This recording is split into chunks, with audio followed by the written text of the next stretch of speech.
Anthropic के CEO Dario एमोडी का कहना है कि बहुत बड़ी जॉब लॉस सिचुएशन आ रही है जहां पे millions of jobs will be lost. और साथ ही साथ उन्होंने ये भी कहा कि वो इसलिए कह रहे हैं ताकि सरकारें कुछ कर सके इन चीज़ों को रोकने के लिए। ये job losses according to him AI की वजह से होंगी और वो चाहते हैं कि ये ना हो। But wait a minute, AI company चलाने वाले ये आदमी खुद है। तो जब कोई एआई चलाने वाला, एआई बनाने वाला, एआई प्रमोट करने वाला इंसान ये कहता है कि बहुत सारी जॉब लॉसेस होंगी एआई की वजह से और वो चाहते हैं कि ये ना हो, ये थोड़ा अजीब नहीं है? ये वैसा ही है जैसे कोई एक घर में डकैती डाल रहा है और कह रहा है कि यार मुझे बड़ी चिंता हो रही है, आजकल बहुत सारी डकैतियाँ पड़ रही हैं, चारों तरफ डाकू भरे पड़े हैं। तुम उनसे यही कहोगे ना, तो भाई डाका डालना बंद कर दे। और जब सिचुएशन एआई जैसी होगी, जहाँ पे एंथ्रोपिक एक बहुत बड़ी कंपनी है जो इस सिचुएशन को जन्म दे रही है, तो तुम्हारे मन में ऑब्वियसली आएगा कि अगर एक एआई कंपनी का मालिक ये कह रहा है कि एआई की वजह से बहुत सारा लॉस होने वाला है जॉब्स का, तो वो खुद इसके बारे में कुछ क्यों नहीं करता? वो एआई प्रमोट करना, एआई बनाना, एआई को रोकना खुद क्यों नहीं करता? क्योंकि उससे बेहतर कौन कर सकता है ये सब? देखो, मुझे ये पता है कि जब भी किसी अमेरिकन कंपनी को कोई कहता है कि तुम ये बंद क्यों नहीं करते, अगर तुमको पता है, तो वो लोग चाइना को बहाना बना लेते हैं और कहते हैं कि अगर हम नहीं करेंगे तो चाइना कर लेगा। पर ये बहाना भी कुछ अजीब-सा ही लगता है, जैसे कोई कोई क्राइम कर रहा है और तुम बोलते हो कि तू क्राइम कर रहा है, तू कह रहा है कि क्राइम करना बुरा है और समाज को बहुत नुकसान होगा। पर जब मैं तुझसे कहता हूँ क्राइम करना बंद कर दे, तो तू कहता है कि अगर मैं क्राइम नहीं करूँगा तो कोई और क्राइम कर लेगा। ये भी अजीब नहीं है? तो यहाँ चल क्या रहा है? असल में एआई कंपनी के मालिक एआई के बारे में बार-बार वार्निंग्स क्यों दे रहे हैं? बावजूद इसके कि एआई को वो खुद ही डेवलप कर रहे हैं। गेम क्या है? क्या वो अपने काम को बंद करने वाली हैं? क्या वो ये कहने वाली हैं कि इस काम से पृथ्वी और पृथ्वी के लोगों को बहुत खतरा है, जैसा कि हम लोग कह रहे हैं, इसलिए ये काम हम लोग नहीं करेंगे? नहीं, इसका बिल्कुल उल्टा हो रहा है। उन्हें ज़्यादा पैसे चाहिए। ओपनएआई का पार्टनर है माइक्रोसॉफ्ट, पर अब ओपनएआई और माइक्रोसॉफ्ट के बीच में झगड़े शुरू हो गए हैं क्योंकि ओपनएआई को लगता है कि माइक्रोसॉफ्ट उसको प्रॉफिट बनाने नहीं दे रहा है और माइक्रोसॉफ्ट की प्रॉब्लम कुछ और है। माइक्रोसॉफ्ट नोटिस कर रहा है कि अपने डिवाइसेस के अंदर एआई ठूंसने के बावजूद लोगों को कुछ खास फ़ायदा नहीं हो रहा है। माइक्रोसॉफ्ट अपने डिवाइसेस को ज़्यादा प्राइस पर बेच रहा है, ज़्यादा प्रमोट कर रहा है एआई को। एक यूज़र ने कहा था कि माइक्रोसॉफ्ट कोपायलट पीसी के अंदर कोपायलट, हर इंटरफेस में कोपायलट के 3-4 बटन हैं, बावजूद के इसके कि तुमको सिर्फ़ एक ही बटन चाहिए उसका इस्तेमाल करने के लिए। हर मोड़ पे वो लैपटॉप तुमसे पूछता है, "कोपायलट यूज़ करोगे? कोपायलट यूज़ करोगे? कोपायलट यूज़ करोगे?" और ये सिर्फ माइक्रोसॉफ्ट की प्रॉब्लम नहीं है, ये प्रॉब्लम बाकी कई कंपनियों को भी आ रही है। गूगल छोटी कंपनीज़ पे प्रेशर डाल रही है कि वो एआई का इस्तेमाल करे। रिसेंटली विकिपीडिया पर प्रेशर पड़ा था और वॉलंटियर्स के विद्रोह के बाद उनको भी वो प्लान ड्रॉप करना पड़ा था।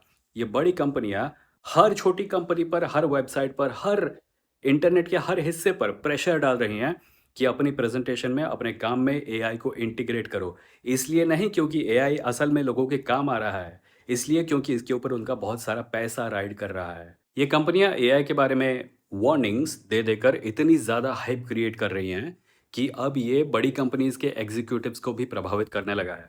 हर किसी को ये लगता है कि अगर मैं एआई नहीं यूज़ करूंगा, अगर मैं एआई नहीं डालूंगा अपने प्रोडक्ट में, तो मैं पीछे रह जाऊंगा क्योंकि हर कोई एआई एआई कर रहा है। इसीलिए वॉशिंग मशीन जैसी चीज़ों तक में एआई ठूंसा जा रहा है। इनकी हाइप इस हद तक पहुंच गई है कि वो जगह-जगह भटक कर पैसों का इंतज़ाम कर रहा है ताकि उसका अगला मॉडल रिलीज़ हो सके जो शायद इस मॉडल से 0.1% बेटर हो। एक ऐसी चीज़ जिसका कोई डेमोंस्ट्रेटेड बेनिफिट अब तक बड़ी स्केल पर देखा नहीं है। एक ऐसी चीज़ जो कि इतनी ज़्यादा एक्सपेंसिव है, इतनी ज़्यादा एक्सपेंसिव है कि माइंड बॉगल हो जाता है। और एक ऐसी चीज़ जो कि पृथ्वी के एनवायरनमेंट को बहुत बड़े स्तर पर इफ़ेक्ट कर रही है, उस चीज़ पर इनको और ज़्यादा पैसे लगाने हैं और ज़्यादा रिसोर्सेज़ खर्च करने हैं। कौन ऐसा महामूर्ख होगा जो इस स्कैम में फँसेगा? क्या? सैम ऑल्टमैन ने डोनाल्ड ट्रंप की प्रशंसा की है? जब कोई एआई कंपनी का बॉस ये कह रहा होता है कि एआई की वजह से करोड़ों नौकरियां चली जाएगी, वो तुम्हें वार्निंग नहीं दे रहा होता। इनफैक्ट वो तुमसे बात भी नहीं कर रहा होता। वो माहौल बना रहा है। वो एक ऐसा एनवायरनमेंट बना रहा है जहाँ पे हर कोई उस बात को रिपीट करे एक्साइट होकर। और फिर दुनिया में जो छोटी छोटी कंपनियां हैं, ऐसे कोई भी कंपनी या ऐसे कोई भी पार्टी जो कुछ बना रही है, उसके ऊपर प्रेशर बने कि वो अपने प्रोडक्ट के अंदर एआई को किसी न किसी तरीके से भर दे। इससे फ़ायदा किसे होता है? इससे फ़ायदा होता है स्कैम ऑल्टमैन जैसे इंसानों को जो कि इस धांधली करके अपने पॉकेट्स भर रहे हैं और उन कंपनीज़ को जैसे माइक्रोसॉफ्ट जो कि प्रोसेसिंग पावर बेचती हैं। क्योंकि अगर बहुत सारी कंपनियाँ अपने प्रोडक्ट में एआई डालेंगी, तो उस एआई को चलाने के लिए जो डिवाइसेज़, जो प्रोसेसिंग पावर, जो प्रोसेसर्स की ज़रूरत पड़ेगी, वो कौन प्रदान करेगा? वो ये हार्डवेयर कंपनीज़ ही प्रदान करेंगी, जैसे एनवीडिया और माइक्रोसॉफ्ट। वैसे एनवीडिया के बॉस जेनसेन हुआंग को थोड़ी बहुत अक्ल आनी शुरू हो गई है और वो भी ऐसे सवाल पूछ रहे हैं जैसे अगर डारियो एमोडी को पता है कि एआई बनाना बुरा है प्लैनेट के लिए, तो वो बना क्यों रहा है? हम लोग इस चैनल पे कई बार बात करते हैं एआई कितनी बकवास है इसके बारे में और इस बारे में कि एआई के ऊपर रिलायंस हमारे लिए अच्छा नहीं है। पर ये रियलाइज़ेशन सिर्फ हम जैसे लोगों को नहीं हो रही है, ये कई कंपनीज़ को भी होनी शुरू हो गई है। क्लारना नाम की एक कंपनी थी, जिसने कुछ साल पहले 1 साल, 2 साल पहले शायद डिक्लेयर किया था कि वो अपने स्टाफ का एक बड़ा हिस्सा एआई से रिप्लेस कर रही है। अभी रिसेंटली न्यूज़ में आया था कि क्लारना का मन बदल गया है और उसने रियलाइज़ किया कि एआई एक्चुअली घंटा नहीं कर पाता, इसलिए वो वापस इंसानों को नौकरी पर रख रहा है। गूगल ने आई नेचुरलिस्ट नाम की एक वेबसाइट जो कि साइंटिस्ट के लिए बहुत अच्छा रिसोर्स है, उसके ऊपर प्रेशर डालने की कोशिश की कि वो अपने प्रोसेस में एआई का इस्तेमाल करे।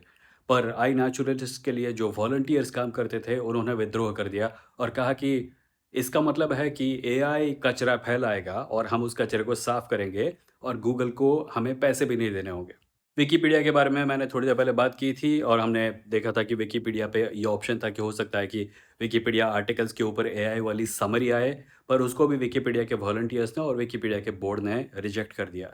हो सकता है आपको डुओलिंगो नाम के ऐप के बारे में पता हो जो लोग इस्तेमाल करते हैं भाषाएं सीखने के लिए।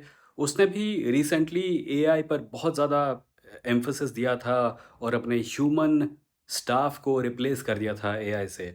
उसको भी बहुत बड़े बैकलैश का सामना करना पड़ा और उसको भी वापस लेना पड़ा वो step. Long story short, internet के हर कोने से ये मैसेज बार-बार और ज़्यादा लाउडली आ रहा है कि एआई बेकार है और कंपनीज़ को भी अब ये बात धीरे-धीरे माननी पड़ रही है। तो इस इकोसिस्टम का होगा क्या? जहाँ पे सैम ऑल्टमैन लोगों से कह रहा है कि एआई ये कर देगा, एआई वो कर देगा। डैरियो एमोडी माहौल बना रहा है ये कह के कि एआई कई नौकरियाँ छीन लेगा और असल में हो ये रहा है कि लोगों को और ज़्यादा से ज़्यादा ये रियलाइज़ हो रहा है कि एआई असल में एक डब्बा है जो ज़्यादा कुछ नहीं कर सकता। कुछ चीज़ें कर सकता है, कुछ बेसिक चीज़ें कर सकता है, पर एलएलएम्स एक्चुअली काफ़ी लिमिटेड हैं और उनकी लिमिटेशंस लोगों को अब साफ-साफ दिखने लगी हैं और उनके खिलाफ विद्रोह और ज़्यादा बढ़ रहा है। तो इस बबल का होगा क्या? हर बबल की तरह ये भी फटेगा। एक डॉट कॉम बबल था, एक क्रिप्टो बबल था, एक एनएफटी बबल था। सिलिकॉन वैली से निकलने वाला ये पहला बबल नहीं है, जिसको पूरी धर्मांधता के साथ फैलाया जा रहा है और ये आखिरी बबल भी नहीं होगा, पर ये बबल ज़रूर फटेगा। क्योंकि वो समय आ चुका है जब ऐसी कंपनियां जिन्होंने एआई में बहुत ज़्यादा इन्वेस्ट किया था और एआई पे बहुत ज़्यादा पैसा लगाया था, एआई के ऊपर अपनी कंपनी के एक बड़े हिस्से को दांव पर लगाया था, उन कंपनियों को रियलाइज़ होना शुरू हो चुका है कि एआई ढंग से काम नहीं करता और अनफॉर्चुनेटली इनमें से कई कंपनीज़ अब अपनी गलती को मानने की जगह गलतियों को छुपाना शुरू कर रही हैं। कुछ महीने पहले खबर आई थी कि अमेज़न ने कहा था कि उन्होंने कुछ ऐसी टेक्नोलॉजी बनाई है, जिसकी मदद से लोग एक स्टोर के अंदर जाएँगे, चीज़ों को उठाएँगे और फिर उन चीज़ों को एआई की मदद से पता किया जाएगा कि उन्होंने क्या उठाया है और उनके अकाउंट पे अपने आप चार्ज लग जाएगा। पर ये हुआ नहीं और बाद में पता चला कि वो कैलकुलेशंस उनका एआई नहीं कर रहा था, इंडिया में बैठे कुछ मैनुअल लेबरर्स कर रहे थे और अमेज़न को काफ़ी एम्बैरेसमेंट फेस करनी पड़ी। उसी प्रकार बिल्डर डॉट एआई नाम का एक प्लेटफ़ॉर्म था, जिसका प्रॉमिस था कि आप बगैर कोडिंग किए अपने ऐप्स, अपनी वेबसाइट्स, अपने सॉफ्टवेयर को डेवलप कर पाएँगे सिर्फ़ एआई की मदद से और बाद में पता चला कि उनका एआई भी एक्चुअली वो कर नहीं पा रहा था। इसीलिए उन्होंने भी कुछ मैनुअल लेबरर्स का इस्तेमाल किया था, जो कि गुड़गाँव और नोएडा से मैनुअली मतलब सॉफ्टवेयर डेवलपमेंट का काम करते थे और फिर बिल्डर एआई उसको बताता था कि ये एआई ने कर दिया देखो। ये बबल फटने नहीं जा रहा है, ये बबल फटना शुरू हो चुका है। पर हो सकता है 2011 की अमेरिका के फाइनेंशियल क्राइसिस की तरह इस बबल के फटने की खबर को कुछ महीनों के लिए दबा दिया जाए, ताकि जो अमीर लोग इसके पीछे हैं, वो लोग निकल लें और फिर एज़ यूजुअल सोसाइटी में जो प्रॉब्लम्स क्रिएट होगी, उनका ठीकरा फोड़ दिया जाएगा किसी माइनॉरिटी के सर पे। ये हमेशा होता है। अगर इस बारे में ज़्यादा जानना है तो द बिग शॉर्ट एक बार देख लो। ये सिर्फ़ अमेरिका का प्रॉब्लम नहीं है, भारत का भी प्रॉब्लम है। अमीर अपने लालच की वजह से समाज में विशालकाय प्रॉब्लम्स क्रिएट करते हैं और फिर किसी पॉलिटिशियन का इस्तेमाल करके उनका ब्लेम माइनॉरिटीज़ पर, मार्जिनलाइज़्ड लोगों पर डाल देते हैं। जब ये बबल पूरी तरह से फूटेगा और हम सबके सामने इसका फूटना क्लियरली दिखेगा और ये डेफ़िनिटली होगा एक समय पर, तो हमारे सामने जो सच आएगा वो ये है कि मशीन लर्निंग एक टेक्नोलॉजी है, जैसे कि कोई भी टेक्नोलॉजी होती है, और लार्ज लैंग्वेज मॉडल्स इस टेक्नोलॉजी का एक मैनिफेस्टेशन है। और इन लार्ज लैंग्वेज मॉडल्स के ज़रिए कुछ चीज़ें हो सकती हैं एंड दैट्स इट। ये टेक्नोलॉजी हर टेक्नोलॉजी की तरह एक टेक्नोलॉजी है और इसका इस्तेमाल रिस्पॉन्सिबली होना चाहिए। और इसको लेके जो माहौल बनाया गया, इसको लेके जो मैसिव पैसे बनाने वाली धांधली हुई, वो होनी नहीं चाहिए थी। और फिर ये टेक्नोलॉजी क्रिप्टो की तरह या एनएफटी की तरह इंटरनेट में समा जाएगी, इंटरनेट का हिस्सा बन जाएगी और हमारे सॉफ्टवेयर का हिस्सा बन जाएगी। और इससे ज़्यादा कुछ नहीं होगा। ये दुनिया नहीं बदलेगी एक बड़ी हद तक, ये हमारा काम करने का ढंग नहीं बदलेगी एक बड़े हद तक। इंसान जैसे काम कर रहे हैं वैसे ही करते रहेंगे।